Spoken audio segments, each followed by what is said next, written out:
Uh, all right, welcome to the Parsha Shiur. We don't have a sponsor for tonight, but if anybody would like to sponsor a Shiur, please let me know. It's a great honor. Tonight's Shiur is in Parshas Mishpatim.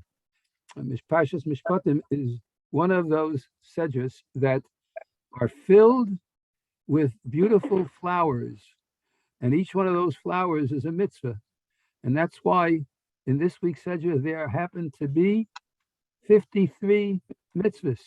Kaminyan gan.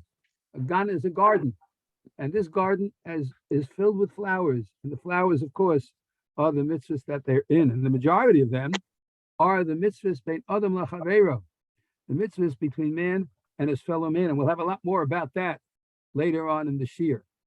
We're going to have a share at the beginning of the shiur, because what we want to do is we want to get a focus on the psukim. And as soon as we can get a focus on the psukim, let's see if we can get that those psukim. It'll take a moment. We'll get there.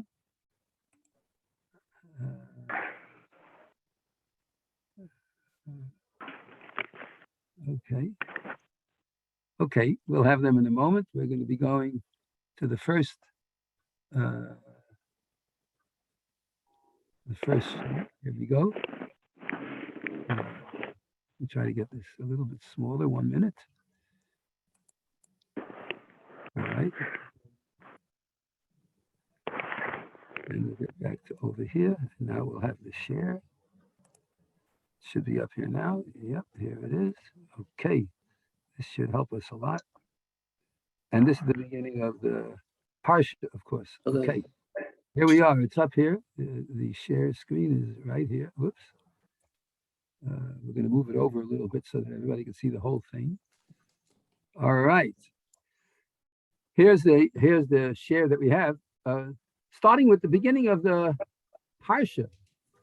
The Eile HaMishpatim Asher Tasim Lifneihem.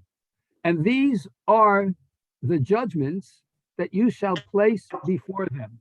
Now, I'm going to read the first pasuk with you, and we're going to talk a little bit about the strange occurrence of what the first pasuk is talking about. We have just last week finished reading the Aseres HaDibros. We finished the 10 commandments, 10 pronouncements. Amongst those 10 pronouncements were the most lofty and exalted ideas that have ever been promulgated on this earth. The idea of the one and only God, which implies the unity of the world and the universe, all the millions of galaxies, stars, well beyond human comprehension, infinite, seemingly infinite numbers. But as we know, nothing physical is infinite. And consequently, all of these things are working in tandem for the sake of the little Earth planet that joins the other planets in our solar system revolving around the sun. And there are the most exalted statements of thou shalt not murder, shalt not covet, you shouldn't desire another person's anything, honor thy father and mother, responsibility to parents, unbelievable amounts of statements that are filled with all the things that humans need to inculcate and need to obey. And then comes the first parsha after all of these beautiful 10 pronouncements, and it says these are the judgments, which here in English it says rules, but we know mishpat means justice, judgments, human interaction, man to fellow man. And these are the judgments you shall place before them. And what would you expect next? Something unbelievable, something of the most glorious nature in terms of judgments. But what does it start with? Kisikne eved ivri. If you purchase a Hebrew slave, for 6 years he should work, and then he goes out free. Unbelievable. Slave, first of all, the institution of slavery is almost non-existent in practice in Jewish law. Because if you buy a Jewish slave, he becomes your master. The Gemara, in fact, said that a man who owns a Jewish maidservant or manservant, even a manservant, he has only one pillow, the Eved gets the pillow. The Eved gets first preference. It's almost as if you're buying a master, not a servant. And yet, of all the laws in the Torah that there are, starting with the laws of Eved Ivri, and who is this Eved Ivri? How do you buy this Eved Ivri? If you look at the Rashi and all the commentaries, you'll find out that the only way you could possibly acquire through purchase a Jewish slave is if the person who is destined to be that slave stole and now cannot pay back. And doesn't have the money to make restitution.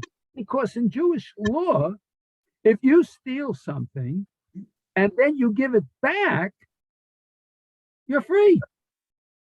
You've done your obligation.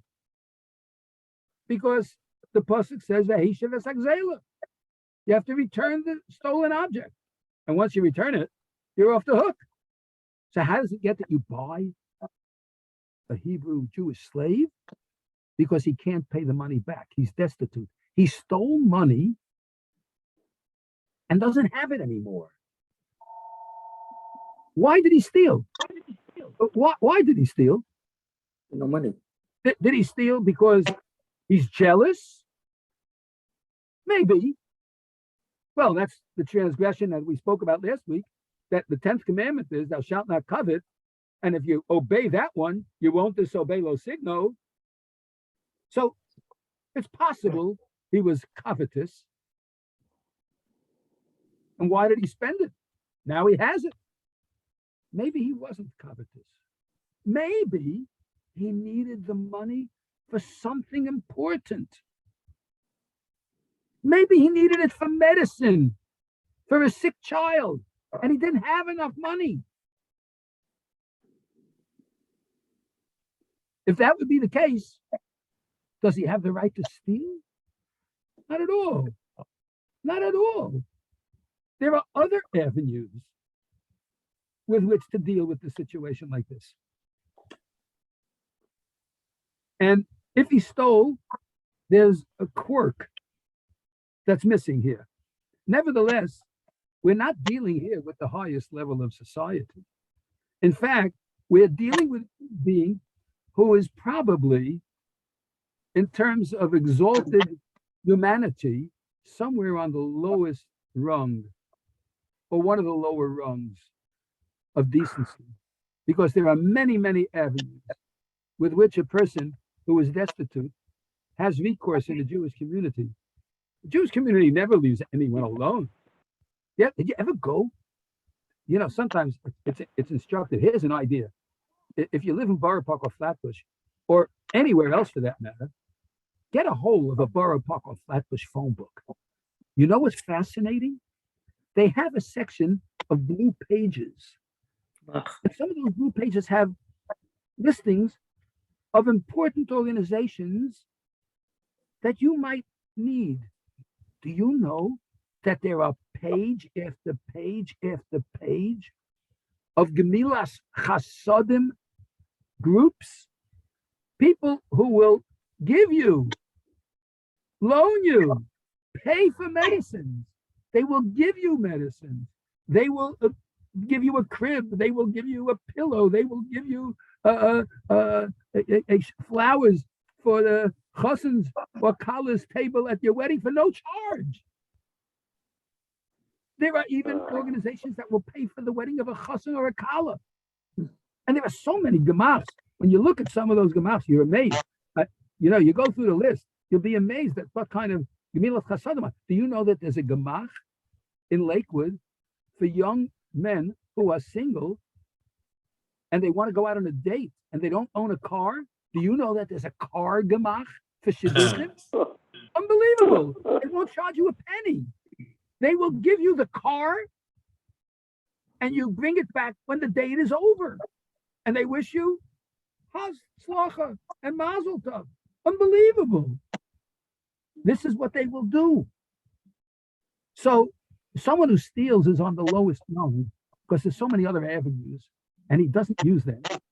And the Torah begins this entire section with their responsibilities towards the rights of the lowest member of society, to teach us that even the lowest member of Jewish society has the right and protection of the entire Torah, the 10 Commandments, the most lofty and exalted teachings, Even Ivri, the lowest of the low. No clash. They're all in tandem because both of them are absolutely crucial for the society of the Jewish people. There is not one person in the society of the Jewish people that doesn't deserve the last and every other single right that is listed in the Torah. And Rav Hirsch explains, therefore, that the Torah had to begin with Eila Mishpatim and Kisik Ne'eved Ivri, because the law of Kisik Ne'eved Ivri is, in fact, the thing that makes the Torah viable. Now, I want to go from here to the next thing that we're going to bring up here. So just keep in mind that oh, by the way, I'll just add, when it comes later on in the Sedra, if we get to it, about an eye for an eye, ayin tachas ayin. Anyone who says biblical law requires you to take someone's eye out, tell them they don't know anything about the Bible, okay? Because that's absolutely not so. But we might get to it, we may not. Let's go to this particular share, okay?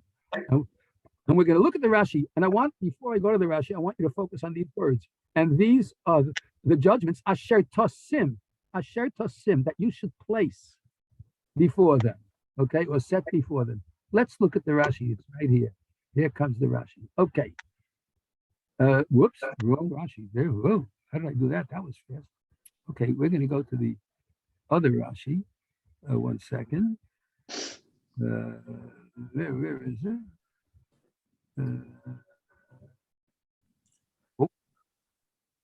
I had it here a minute ago. Now it went away. Oh, Eila Mishpatim, and this is Rashi on. Oh, here it is. But it's a little bit further on. Okay, I'm gonna pick it up. Okay, here it is. All right, Asher Tosim with Meir. Now both sides. Here's the Rashi. I want to learn this Rashi with you. This is such an interesting Rashi. Look at what Rashi says here. Let's take a look at this. It's really easy. Asher Tosim with Meir. Now, these are the laws asher tasim lifneihem. This is an unusual terminology. Usually when we talk about laws, if you go through the Torah, you'll see many times it says, Vayadaber Hashem on Moshe Lemor, Hashem spoke to Moshe saying, Daber al bnei Yisrael, right? It doesn't say that here. Here it says, these are the laws, not asher tedaber, not asher tomar, asher tasim, that you shall place before them. Rashi notices this and immediately asks the question, what an unusual way of expressing it. The syntax is unusual. Let's see if we can make sense out of it. So he quotes and he says, Moshe, a very interesting story. Hashem said to Moshe, Lo sala al datcha, it shouldn't enter your mind, lomar, to say, Eshne lehem ha-perek v'ha-halacha bezo gimel pa'amim. Don't think that you can teach them the law 2 or 3 times. Ad shetei sidura b'fiyim. Until they get to knowing it like a Mishnah. And it's very interesting. The Mishnayos used to be sung. To this day, we sing. When we learn Torah, we sing, the first Mishnah, right? Right? Or you might remember, or right? Yeah. He says, put it before them. Not like someone who learns it 2 or 3 times, until it's ordered in their mouth like a Mishnah. I'm not going to bother myself to let them know all the logic and the reasons behind what I'm teaching them. And all of its explanations. You might think, just put it down and forget about it. That's not the Jewish way. That's not the Torah way. The Torah way is to constantly dig and find out, why do we do this? Somebody came over to me this morning, very interesting. One of our Choshev Balabatim. He came over to me, asked me a question I thought about. Such an interesting question. I'll throw it out to you. If you have the answer, you can let me know. I did find an answer, but I'll throw it out to you. He came over to me this morning. Here's something to think about. The entire davening is midrabanan, right? Right. The mitzvah of davening is baraisa. Right. But the language of the Shemona Esrei, that's all midrabanan, right? When the Chazan repeats the Shemona Esrei, and we come to modim, all of a sudden there's a modim derabanan. Why is it called modim derabanan? Everything's midrabanan. Why is this modim derabanan? You ever think about that? No. Me neither. I never thought about it. Didn't enter my mind, but it's a good question.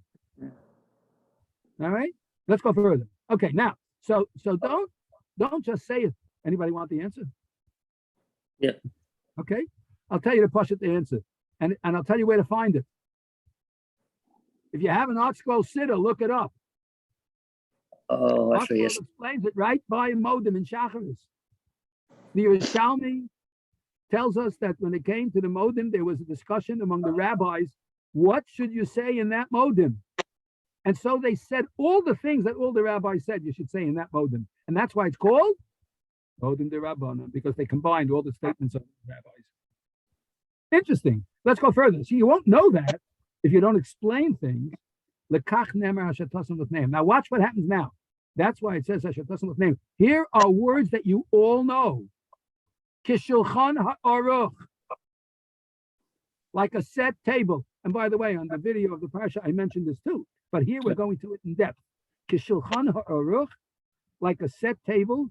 Umuchan le'echol lifnei ha'adam, and it's ready to be eaten by humanity. Look, when you come to a restaurant or even home, when you in your home, if supper was being cooked, even if you're the cook, wouldn't matter. You're not going to sit down to eat until the table is set. Have a knife, a fork, a plate, a glass, a drink, a bread, a salad, whatever you're going to have there. It's going to be on the table. There's no way you're going to take the pot, put it on the table, and say, eat. It's not our way. We sit down like a mensch. That's what people do. You sit down like a mensch at the table. And so Rashi is quoting what the Gemara is saying about this. And he's saying this is to teach us we have to make the laws of the Torah like a set table. Isn't it interesting that our book of law is called Shulchan Aruch, the set table? Because when we learn the Jewish laws, that gives us the ability to eat. It gives us the ability to live because we now know the laws. So it's got to be Shulchan Aruch. All right? It's got to be Shulchan Aruch. Okay, Rabbosai. Now let me ask you something. Asher tosim lifneihem, that you shall place before them. Why don't we say the Elam Mishpatim asher lifneihem? Why the word tosim? What do you think? Why does it say asher tosim lifneihem? You should place it before them. What do you call each seat at a wedding? And in front of it is all set up. What do we call that? A place setting. Right? How many place settings? Because tosim implies eating. It implies food. And that's where the Shulchan Aruch comes from, says Rav Hirsch. And now, let's see some interesting things. How many times in the Torah, in all of Tanakh, does it refer to food in terms of tosim? Where and how many times in the Torah does it refer to food with the language of tosim? Well, I don't expect you to know this. It's difficult to know. But let's see what the Torah does say about this. Let's see if we get another share and get a look and see what it says over there. All right. Let's see what it says over here. Well, I could go there. Let's see if we can go here. Let's go to this one. Here we go. All right. All right. We're in Parshas Chayesara, Rabosai. Okay. We're in Chayesara. What's the big event in Chayesara? Eliezer is looking for a wife for Yitzhak. Yeah. Abraham, the father of Yitzhak, is in the process of nation building. He now has a child. This little Yitzhak is going to be the future of the Jewish people. Right? He can't leave the land of Israel because he was a korban put on the Mizbeach as a show of emunah. I'm not going to get into the Akedah tonight. It's not our job, although that certainly is an unbelievably fascinating thing for us to learn. But now, Eliezer comes and finds a wife because the building of the family of the Jewish people begins when Yitzchak has children. Avram having the child is the beginning of the nation. Yitzchak's having a child is the building of that nation. And now, we know what Eliezer, he made a deal at the well and so on. If she offers me to drink and offers also camels to drink, I know that is the one that God chose to be the wife of this man and so on and so forth. And the pasuk says, we can read it right here. It says here in pasuk Lamed, right? And Perek Chav Daled. Let's focus on it. Okay, here it is. But and it was when he saw the nose rings and the bracelets, Lavan, when he saw all this, and he says, the man spoke to me and he's rich and so on and so on. He runs to the man and he says, Bo Baruch Hashem, comment. All of a sudden, Lavan became Baruch Hashem, Bo Baruch Hashem, Lama Tama Bachutz. I cleaned out the house from all the idols and so on. And Eliezer comes into the house and he gives fodder to drink and food to drink to the camels and to all the people. Next pasuk. First word. Vayusam lefanav le'echol. Again, they place before him to eat. Rashi said in the first Rashi that we learned before, Keshulchan Aruch, asher tosim lefneihem. And here by Eliezer, it says Vayusam lefanav le'echol. They placed before him to eat. And Eliezer said, Lo ochal, I'm not going to eat. Ad indikarti devaroi, until I speak my piece and the deal is done. I'm not eating until the deal is done. When the deal is done, then I will eat. I can't eat until I do my job. And my job is to set the table. And the table that's being set over here is Yitzchak and Rivka. And until the table's set, I can't eat. So Vayusam lefanav le'echol. Number one. Let's go to the next case. Okay, we have another case now. We're going to go to this one. And here, we're going to go to Shmuel Aleph. Okay? Shmuel Aleph. Okay? I'll tell you what's going on over here to bring us up to date. It's Shmuel Aleph Perek Tes. At the beginning of Shmuel Aleph, Shmuel was the shofet. In fact, he was the last, right after Eli HaKohen.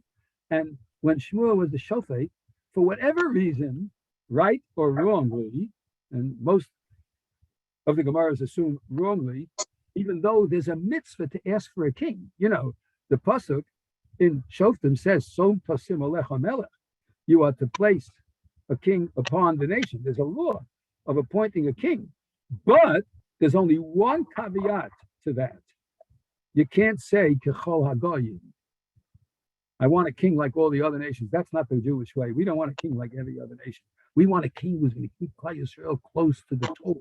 Anyway, they tell Shmuel, it's time. We're in Eretz Yisrael. We've lived here for a while. We want a king. Asher Yitzhak, that's going to go out before us and going to lead us like all the guys. They made a mistake. And Shmuel was very against it. But Hashem said, listen, they have a right to ask for a king. I'm going to send you to someone who will help you to be the king. And Shmuel is told by Hashem that he should go to the land of Binyamin, and they're over there. He's going to find someone who's looking for his lost donkeys, okay? And sure enough, that person who's looking for them is Shaul. And when Shmuel comes across him, Hashem says, that's the one, you have to anoint him. Okay, here it goes. So Shmuel tells Shaul to wait for him, and they're going to eat a korban together, okay? So Shmuel prepared. Now, certain parts of the korban are more, you might say, desirous than others. And certain parts of the korbanos are set aside for the highest members of society. And Shmuel comes with Shaul to the korban feast, right? And the pasuk tells us here in pasuk Chav Daled, the tabach, the butcher, lifts up the shok veha eleha, and he lifts up the thigh, the shok hayamin, the most delicious part, and all that was on it. Vayosem lifnei Shaul, and he put it in front of Shaul. Vayomer, and he said, Hinei hanishar sim lefanecha echo. I want you to eat what's here. Sim lefanecha. It's placed before you to eat. Kilamoed shamar lecha. This has been waiting for you because this is the one that the nation has called upon to be the leader. And that day, Shaul ate with Shmuel on that day. Now, Shmuel and Shaul now begin an odyssey in which Shaul is appointed the king of the Jewish people. By the way, we should know that when Shaul is described by the Navi, he's described as Mishichmo Lemala, higher from the shoulders and up, from all the people that were alive at that time. And in fact, tomorrow in the daf, if you'll come to the daf in the morning, you'll hear about the greatness of Shaul. The greatness of Shaul, but that's not for today. But he was great. Notice, the beginning of the kingship of the Jewish people is when Shaul becomes the king. And what word is there? Vayusam. Some. Sim lecho. Number one, another case. Let's go to the next pasuk that finds only two more, actually. We're going to go to Shmuel once again. All right. Now, at the end of Shaul's life, Shaul was never conflicted in so many ways. And he actually lost the kingship. He would have been able to keep it forever had he not persecuted David HaMelech and had he not done so many wrong things. But he made big mistakes. And at the end of his life, the Plishtim are gathered around and he might lose the battle. And he comes to ask the departed soul of Shmuel Hanavi, by going to a necromancer to raise the soul. And it was a terrible deed. And Shmuel gets upset. Why are you disturbing me? What do you want? And Shaul says, I wanted to know if I'm going to be victorious tomorrow or not when they go to battle against the Plishtim. And Shmuel gives him the lowdown. You know, you're not going to be victorious. You're going to lose your life. It's all over. It's all over. He gets very upset, as you would expect. The Isha, the woman who was the necromancer, sees how upset he is. Pasuk says, "Vatavo ha'isha el Shaul, vatera ki nival ma'od." She saw he's very, very confused and upset. Vatomer elov, and she said to him, "Hinei sham shivcha sech b'kolech." I heard your voice. Va'osim nafshi b'chapi. And I put my soul in my hand, and I heard the things that you spoke. And now I want you to know that it's time for you to do something. And she says, "V'ato shmana gam ata v'kol shifasek v'osimo lefanecha pas lechem." And I'm going to place in front of you some bread and echol, and you're going to eat. You're going to have to go back on the road and you need power. So she puts the food before him. Isn't this interesting? At the beginning of his kingship, at the end of his kingship, all of a sudden, Vayusam lefanav le'echol. And one more, if we can get it. Okay, there was one more source. No, that was it. No, that's it. So those are the four sources. The original one that we had from Shmos, right? Mishpatim asher tosim l'fneihem, and the other three sources. Rabosai, isn't it clear? Isn't it clear that the kingship and the rulership, the beginning of the physical Jewish people, both with Yitzhak and Rivka, and the leadership of the Jewish people with Shaul, two different times, and the Elam Mishpatim asher tosim l'fneihem, the word tosim appears at the beginning of the Jewish people, at the kingship of the Jewish people, at the future of the Jewish people.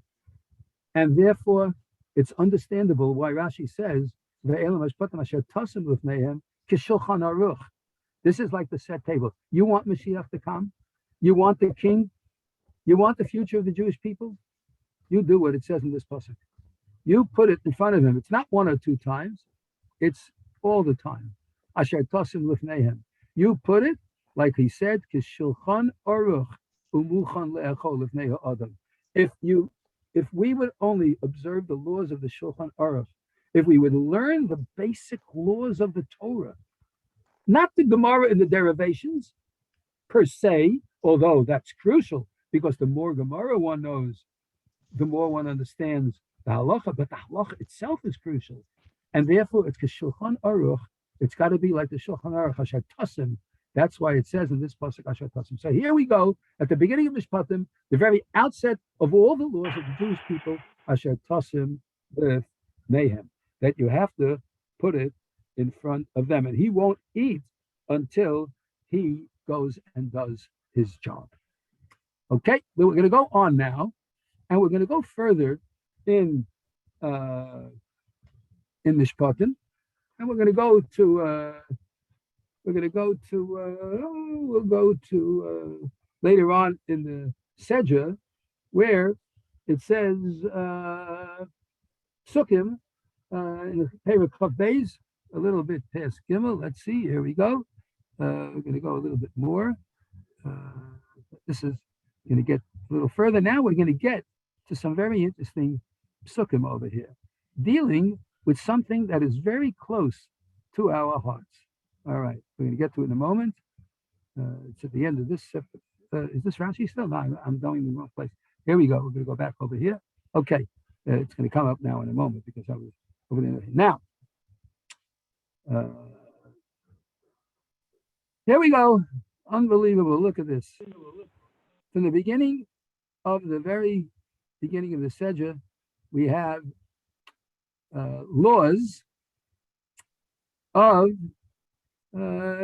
having to do with watching products or objects that belong to other people.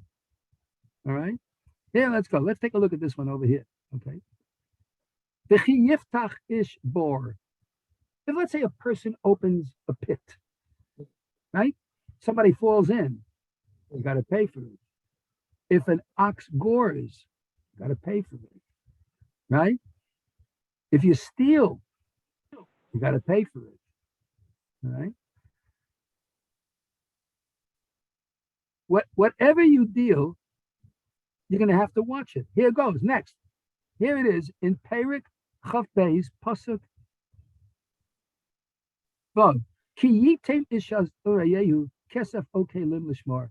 If a person gives another human being objects to watch, to guard them, v'gunavni beisa ish, and it's stolen from the house of the person. Imi motzei hagana, if the ganav is found and he didn't come and admit it on his own, yishalem shnayim, he has to pay double. What's the terminology for double? Kefel, right? Got to pay double. Had he admitted it, he wouldn't have to pay any fine. He just has to return the object. Okay? All right. Then he says, "In lo yimotzei hagana, if they don't, you don't find the ganav. They come to the Bezdin. Here it's called Elohim, the Bezdin, that he didn't shalach yado ulechus ve'yehu. He didn't have shlichus yad. He didn't stick out his hand.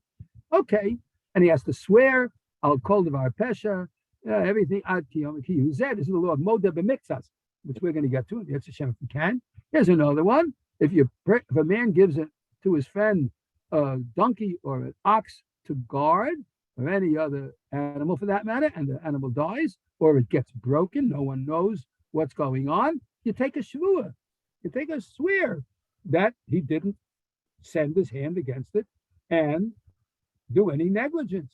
If it gets stolen from the house, then he has to pay for it, right? Right? If it gets eaten by a wild animal, just bring witnesses, that's what happened. And if you borrow something, you have to know what the law is. Now, Rabbosai, do you realize what we just learned was the laws of the Arba Shomrin, the four Shomrin? Can you name the four Shomrin, the four watchers? Can you name them? Let's take a look at some of the references here. If we can get it out, we'll get to it. It might be here. Nope, that's not it. Let's see if it's here. Nope, that's not it. Let's see if it's here. Maybe it's here. I know it's here. Oh, there it is. Oh, there. There we go. There's the chart of the Arba Shomrim. Do you see this? Now, it's in English, so everybody can look at it. Okay. Right? What are the first, the show, with the, let's name them. Okay, let's name the four Shomrim. Shomer number one, right here, A. Shomachinam. Shomachinam. What does Shomachinam mean? Watch He's free. not getting paid. Shomachinam, you're not getting paid. Right? All right. Shomer Socher, a watcher that's getting paid. Or a socher, a renter. The laws of a renter and the laws of a shomer that are getting paid are both the same. And finally, the third one, or the fourth one in this case, because these two are together, is the shoel, the borrower. Now, which of these has the least rights? Right? The borrower. Because he's getting all the benefit, not paying anything for it. The shomer is doing you a favor to watch something, and he's got the most rights. So that, take a look at this. If there's negligence, pshia, then everyone's going to be chayiv. Everyone's chayiv on negligence. I don't care if you're not being paid, if you are being paid, if you have something for somebody else, you're negligent, you're going to have to pay. What about if it gets stolen or lost? Well, if I'm a shomer chinam, I'm not putting my life on the line. If I have your object in my house and you trusted me, you told me, do me a favor, watch this golden watch or this diamond ring for me. I'm going away for 6 months. And I have a robbery in my house and the guy steals the diamond. Why should I be chayav? You entrusted me and didn't pay me anything. I'm taking all the responsibility for nothing. And therefore he's putter. He doesn't have to pay for this. If an accident happens, an ones, right? The building falls in and the diamond gets buried. You can't find it. You can't ask me to pay for that. And finally, if it died, the shas melacha, meaning if you gave me out to watch, and it was, you told me use it anytime you want, and it died, can't ask me to pay for it. Okay, these others, and these are the laws of the four shomrim. You see the chart; it's fascinating.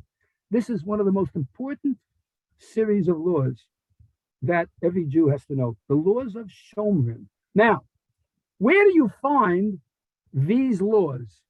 Where do you find them? Well, the written law is in Mishpatim. But where do you find all the nuances of this law? You find it in Bava Kama, Bava Metzia, and Bava Basra, the Bavas, sections dealing with Nezikin, damages to others. Now, I'm going to ask the gentleman, can any one of you tell me, what was the first Gemara you learned? Elam Shish. Elam A mafkid? Certainly. Shnayim Ochzen? Definitely possible. All having to do with the laws of damages. All right? And I have something to tell you. There are many people who ask, why do you start teaching in the yeshiva the laws of damages, which are so a little bit out of the realm of practical halacha? Like, why not learn brachos first? Why not learn the laws of brachos first, or the laws of Shabbos first? Why did we learn the laws of the damages first? So I'm going to tell you what happened. Rav Moshe had a yeshiva in the building besides his base medrash, of course. And besides the smicha classes and besides the higher base medrash where he gave shiurim, there was a yeshiva, a high school and an elementary school. An elementary school. And Rav Moshe used to go into the elementary classes at times to talk to the Talmidim. Famous story about the time that he came into a class and he asked the class, "What do you do during recess?" He asked the young man in the yeshiva, he said, "Can I ask you a question?" So the kid started shaking him. He says, "Tell me, what did you do during recess today?" That's what Rav Moshe asked him. So the child said, "I played ball." So Rav Moshe said, "Did you win?" So the student said, "No, I didn't win." And Rav Moshe said, "Good. That means you were playing Lishma. And now you can get back to learning." Yeah, everything is to learn, you understand? So Rav Moshe went to a PTA meeting. The only time he ever attended a PTA meeting from the elementary school. Because parents said they had some questions. All right? And one of the first questions that the parents asked was, why do you teach Bava Metzia, Perek HaMafkid Elu Metzias, Perek Shnai Mochs, and why do you teach this laws of watchfulness and stealing and finding objects and so on? Why don't you, somebody's got to mute themselves. Why don't you start with the laws of brachos? All right? So Rav Moshe turns to the principal who was there at the time, and he says, Rabbi Lumna Zechon Levracha was the principal. He says, how many times in the perek that you're learning, how many times does it speak about not stealing and watching others' properties and being careful not to damage what's not yours? How many times does it come out in the learning that you do during this year? So Rabbi Lumna said hundreds of times. So he turned to the parent and he said, that's why we start with this. Because we're learning about caring for other people and other people's property. And when you learn to care for other people's property, that makes you a better human being and a better Jew. That's not the end of the story. One of my chaverim, Michael Barman, told me the end of the story. The end of the story was that Reb Ruvain Feinstein, Shlita, who Reb Moshe entrusted to be the Rosh Yeshiva in the Yeshiva of Staten Island, which is a high-level high school and base medrash learning program. Very high-level learning. And two boys, they had one of these electronic listening devices, like a Walkman at that time, or it would be some other small little thing that you can plug in music and listen to it. Anyway, one boy asked the other boy, "Can I listen on this device?" So he said, "Yeah, you can listen to it." He took the device and it had a handle, one of these handles, a little strap handle. And while he's listening, he's twirling the device, right? And the device flew off the ribbon and it landed on a rock and smashed to pieces. So the two boys come, the boy whose Walkman or whatever it was, says, you owe me money for this. You broke my thing. He said, yeah, but I didn't mean to do it. It was an accident. I shouldn't have to pay for an accident. So he said, let's go to the Rosh Yeshiva. So they went to Reb Ruvain Feinstein. And they asked Reb Ruvain, and they said, Rebbe, do I have to pay? It was an accident. I didn't mean it. Do I have to pay? So Reb Ruvain says, were you twirling it in a way that if it flew off, it would break? Would you say that maybe is a little bit negligence on your part? He said, yeah, it might be a little bit negligence. He said, so tell me, what are you learning now in yeshiva? So the boy said, I'm learning Perek HaMafkid. I'm learning about these laws. So Rebbe Reuven said, so why are you asking me this shaila? Don't you know what happens if you're negligent and you're a shomei chinam? Don't you know? So the boy said, oh, yeah, you're right, Rebbe, you're right. I'm chayiv, I have to pay for it. Okay. So Rebbe Reuven couldn't understand. His father, Rebbe Moshe, always said that if you teach them these things, then they will know what to do. Why do they even have a question? Why they come to me? Rebbe Reuven couldn't understand it. So he went to his father, Rebbe Moshe, and he said, Abba, he said, Tati, whatever they called him. He said, I'm learning with them the laws that you said we're supposed to do in the beginning of the high school career and learn about this. And yet this boy didn't know what to do. He should have known. After all, we're learning it. How come he didn't know it? So Rav Moshe thought for a minute, and he said, you know what? Ask him what he learned last year. What did he learn in elementary school before he came into the high school? Ask him what he learned. And if he went to our elementary school or not, which one did he go to? Hey, it turns out he didn't go to the MTJ elementary school. He went to some other one, and he was a good boy. So he asked him what he was learning. So the boy came and told him he was learning Ketzad Mavarchim, the chapter in brachas, which tells you which brachas you have to make, and Filas HaShachar, when do you daven in the morning? That's what he was learning. So Reb Reuven couldn't figure out, so how does that impact on what he's asking me? So he went back to Reb Moshe, and he asked him. He said, "Tell me, why is it that if he learned, Filas HaShachar or Ketzad Mavarchim, why does that impact on what happened this year when he had this obvious question?" So Moshe said, you know why? Because when he learned Filas HaShachar, he learned that you're supposed to daven kivasikin. But if you don't, b'di'evet, it's kosher. It's okay. You have to say Kriyas Shema by this time. But if you didn't, you can make it up by that. And if you're not sure if you said a bracha, you don't have to repeat the bracha. So what did he learn? You know what he learned when Moshe said? He learned that there's lechatchila and that there's b'di'evet. And so when he came to Shnayim Ochsen and to Hamafkid, Eitzel Chaveru, Behema Okelim, he said, it must be that there's a lechatchila here and a b'di'evet here too. And since there's a lechatchila there and a b'di'evet there, it's the same over here. How is he supposed to know the halacha? He doesn't realize that it's crucial to follow exactly what the Gemara says, because he doesn't have the wherewithal to recognize and discern the difference between brachas and Shnayim Ochsen B'Talis. Jeez. Unbelievable how Rav Moshe understood. And that's why it's so crucial to learn the laws of the Daled Shomrin.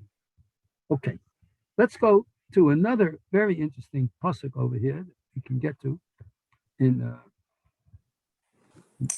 this section. And we're going to go back a little bit, okay? And then we're going to focus on this pasuk right here.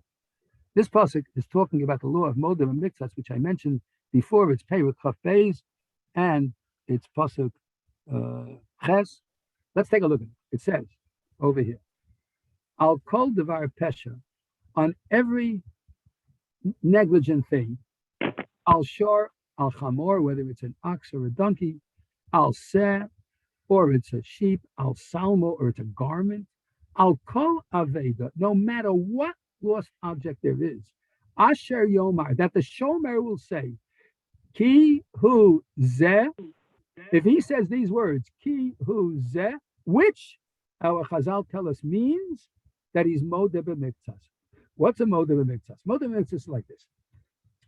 The person gave him, a loan of $100, and he comes and collects the loan a week later when it's due, and the man says, "You only loaned me $50, not $100."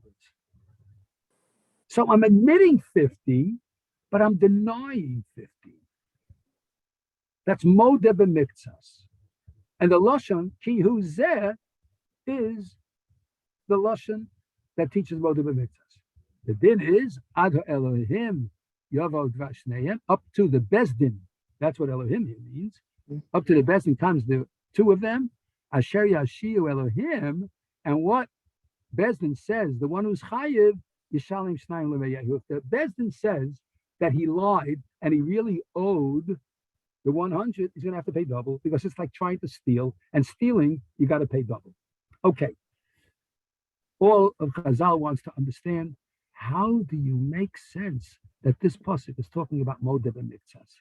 And I'm going to tell you a gewaldige word from the very beautiful sefer known as the Koheles Yitzhak. It's a beautiful little sefer, by the way. They reprinted it. I'm going to show you an old copy, which is close to 100 years old. Okay, it's a very old copy of the Koheles Yitzhak. I'll take a look when it was published. Okay, well, it's only about 80 years old. You'll excuse me. Okay, Tafshin Ches. Okay, right. So that's 5,708. Okay, and we're now 5,780. Well, it was 1948, so it's 74. Right. No, Tafshin Ches is that 48? Yeah, Tough Shit is 1940. Yeah, okay, yeah. So it's about 80 years ago. Right, Yeah. Right. About 80 years ago, 100%. Right. It's a very old sefer, and it's been reprinted in a beautiful print. But Rabbi Yitzhak Yanova, who is the author of the Koheles Yitzhak, says a fascinating thing, and he says as follows: the words we're focusing on, Abosai, are these three words: ki, hu, zeh. Now, the word zeh, okay, can only be said when you're pointing at something, like zeh keli v'advihu, right? Or, as it says in the first mitzvah in the Torah, hachodesh hazeh lochem, right? Hashem showed Moshe the new moon because it says zeh. So zeh means this. It's right in front of you. Who is third person? It's something that's hidden. If I'm talking to you about him, he's not here. That's third person. So Zeh is right in front of you, first person. And who is third person? Oh, if you say ki, who, and Zeh together, it means there's something missing. The who is third person, not visible. The Zeh is visible. There's something visible and something not visible. When something is visible and something's not visible, that is Modeh B'Miktzas. I'm admitting part. Admitting part.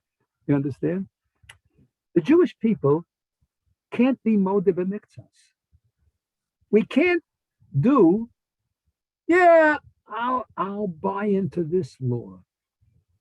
Yeah, this I keep, I'm modern, I only keep some laws. That's ki, who's that? That's a Modeh B'Miktzas. And what do you got to do when you're a Modeh B'Miktzas? You got to go to the Bezdin and swear on the other half. Are you sure that the other half is not in front of your eyes? Are you sure you were not negligent with that other half? We have a responsibility not to be Modeh B'Miktzas type guys. We have to be full. We have to admit. We have to focus and do the right thing. And so when we talk about Shomrin and we talk about the laws between man and fellow man, we see a fascinating thing, that the laws of man to fellow man are as important, in fact, maybe more, because that's how we judge ourselves between man and God. If one does not recognize that the laws between man and man are also laws between man and God, it's very easy to say ki, hu, zeh. Something's not. The famous story. We discussed it in the Shiur and the Daf Yomi the other day. The famous story about you're not allowed to talk business on Shabbos, right? So one guy walks into shul in the morning, and in the middle of the laning, he turns to his partner next door, but you're not allowed to talk in the middle of the laning. It's also right. It's Chil Hashem. So he turns to his partner and he says, listen, I have a terrible problem. I have this used car I'm trying to get rid of. Nishta Shabbos Geret. I can't speak about it on Shabbos. So I'm trying to get rid of it. And I wish I knew somebody who would buy for me. It's weighing on my head. And, the other guy says, well, it's Shabbos. We can't talk about it. He says, yeah, I said Nishta Shabbos Geret. I said, we're not talking about it on Shabbos. So the other guy says, oh, yeah, what kind of car is it? He tells him it's this and this car. He says, Nishta Shabbos Geret, how much do you want for it? He says, how much I want for it? Nishta Shabbos Geret. I want $10,000, Mr. Shabbos Geret. The other guy says, listen, Mr. Shabbos Geret, I'll give you 8,000. He says, no, I won't take 8,000, Mr. Shabbos Geret, but I will take 9, Mr. Shabbos Geret. And the other guy says, it's a deal, Mr. Shabbos Geret. The first guy turns to the other neighbor and said, see, I sold it, Mr. Shabbos Geret. What's this key? This key, who's there? What kind of business is this? You can't do that. That's against the rules. You can't come to shul and be a half-baked, thing. It's got to be solid. It can't be ki huzeh. It's got to be what you see is what you get. That's what we want from Hashem. That's what we want from Hashem, right? Someone asked me the other day, it's a true story. A guy came over and he said, I'm having a lot of pressure in my business. I'm suffering from it. It's causing me physically ill, to be physically ill. Rabbi, what do you think I should do? I don't know anything about business, So I said, every time you get nervous about business, say, Poseach es yodecha umasbiya l'chol chai ratzon. Say it with kavanah a few times. Recognize that everything comes from Hashem. Say it over and over again, and then you won't worry about the business so much. You'll do the best you can, and the rest is Poseach es yodecha umasbiya l'chol chai ratzon. And he ended up saying to me, no, that's the best advice I ever had. Whenever I ask people for advice or what I can do in the business, they tell me, why don't you run a little bit? Why don't you chew gum? Why don't you do this? This is the best advice I ever had. Of course, it's in the Yad of Hashem. And that's what we have to do. We have to put it in the Yad Hashem. It's all in the hands of Hashem. Listen, there's so much in Parshas Mishpatim. We could spend another hour easily talking about Parshas Mishpatim. All right? But let me leave you with one thing. At the end of the Sedra, it says the famous words, the national anthem of the Jewish people, Na'aseh v'nishma. Na'aseh v'nishma. We're going to do, and ultimately we will hear it and understand it. The way we learn and the way we do is that we help by virtue of the doing of the mitzvahs to understand the mitzvahs. If a person wears tefillin every day, he begins to understand the purpose of tefillin. If a person keeps Shabbos every Shabbos with the way it's supposed to be kept, they begin to appreciate and understand and know. They hear, it goes into your neshama. You hear the Shabbos. It's like when people say, oh, I hear, now I hear what you mean. I hear you, I got it. Na'aseh v'nishma. We do it, and ultimately we hear it. That's the mantra of Klal Yisrael on this Shabbos. By the way, Shabbos Mevarchim, of course, we wish everyone a wonderful good Shabbos. Shabbat Shalom U'Varach. Let's pay close attention to the Kriyas HaTorah. Try to learn as many Rashis as we can. Try to keep up with Shnai and Mikveh Targum.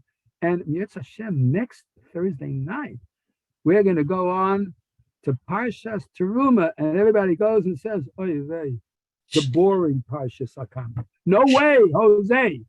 No boring Parshas at all in the Torah. They're the most fascinating things in the world, and all you got to do is dig a little deeper, and it's all there. So, Yitzhak Hashem, we look forward to seeing you. Yitzhak Hashem, next week, we're going to stop the share right now, and if anybody has any comments or anything, now's the time. One question.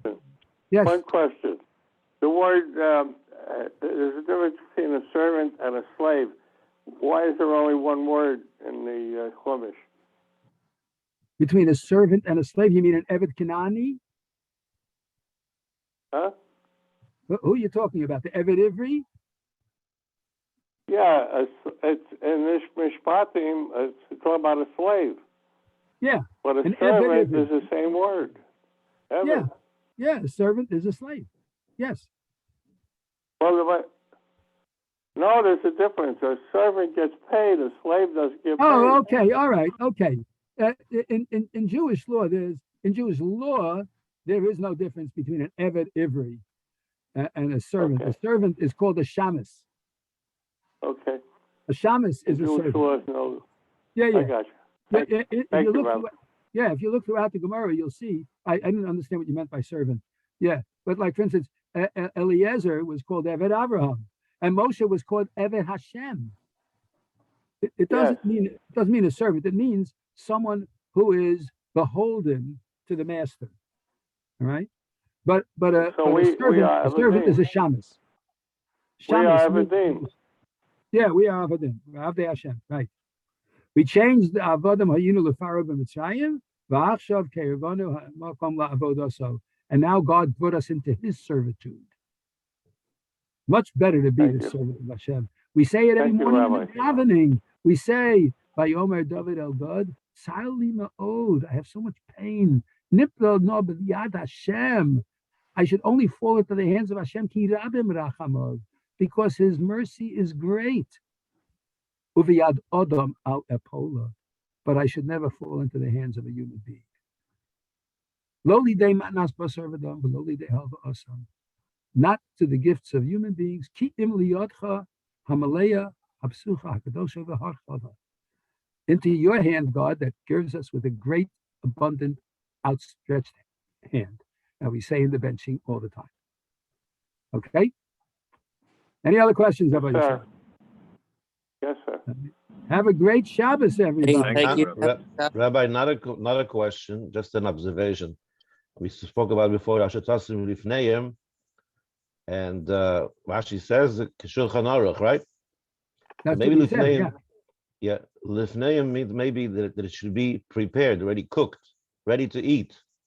Right. That's what we said. That's what we said. Yeah, that's what he said. He said the table should be set, but right. Table set means that everything is ready. Umuchan lecho. That's what Rashi said. Umuchan lecho. Shulchan Aruch umuchan lecho, like the set table that's ready to be eaten. Right. Yeah. That's exactly right. That's the Torah. If we observe the laws of the Torah, then we're going to eat the fruits thereof. And as we pointed out once again, about to review and to remind ourselves, every time it said Vayusam and Lecho, it talked about a moving on of a stage in Jewish life that brought about the future. Yitzhak, Eliezer, Shaul, all of these cases brought about kingship and ultimately David HaMelech, and that is the future of the Jewish people. Okay? Thank you, Rabbi. You're very welcome. Have a wonderful Shabbos, everybody. We wish you all the best for all times. Okay. Good night. See you tomorrow morning. Good night. See you tomorrow morning at the daf, guys. Take care. Join the daf. Take care. Okay. Good night.